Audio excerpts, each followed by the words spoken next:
ఎంసీఆర్డీలో జరిగిన సీఎల్పీ సమావేశంలో కీలక నిర్ణయాలు తీసుకున్నారు. సూర్యాపేటలో భారీ బహిరంగ సభ పెట్టాలని, దానికి రాహుల్ గాంధీని ఆహ్వానించాలని నిర్ణయించారు. ఎస్సీ వర్గీకరణపై మెదక్లో సభ పెట్టి కాంగ్రెస్ అధ్యక్షుడు ఖర్గేను పిలవాలని నిర్ణయం తీసుకున్నారు. 2 రోజుల్లో పీసీసీ కార్యవర్గం ఏర్పాటు చేయాలని నిర్ణయించారు.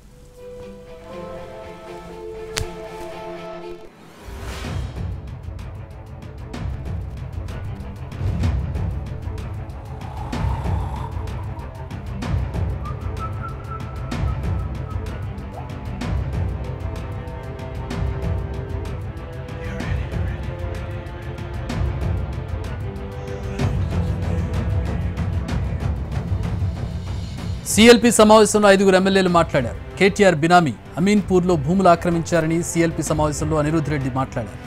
భూముల ఆక్రమణపై విచారణ జరపాలని కోరినా పట్టించుకోలేదన్నారు. తన దగ్గర పూర్తి ఆధారాలున్నాయని చెప్పారు అనిరుద్ధ్ రెడ్డి.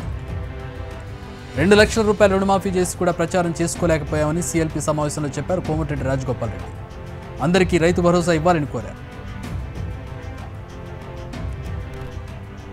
ఓఎస్ఎస్ ఫర్టిలిటీలో సైన్స్ ఇంకా ఓఎస్ఎస్ హెల్ప్ తో ఎందరి కలలు నిజమయ్యాయి. In the good hands of science. Mummy daddy అవ్వాలంటే ఓఎస్ఎస్ కి కాల్ చేయండి. ఎంసీఆర్డీలో జరిగిన సీఎల్పీ సమావేశంలో కీలక నిర్ణయాలు తీసుకున్నారు. సూర్యాపేటలో భారీ బహిరంగ సభ పెట్టాలని, దానికి రాహుల్ గాంధీని ఆహ్వానించాలని నిర్ణయించారు. ఎస్సీ వర్గీకరణపై మెదక్లో సభ పెట్టి కాంగ్రెస్ అధ్యక్షుడు ఖర్గేను పిలవాలని నిర్ణయం తీసుకున్నారు. 2 రోజుల్లో పీసీసీ కార్యవర్గం ఏర్పాటు చేయాలని నిర్ణయించారు.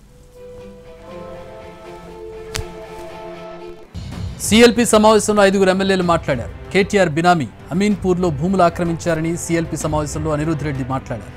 భూముల ఆక్రమణపై విచారణ జరపాలని కోరినా పట్టించుకోలేదన్నారు. తన దగ్గర పూర్తి ఆధారాలున్నాయని చెప్పారు అనిరుద్ధ్ రెడ్డి.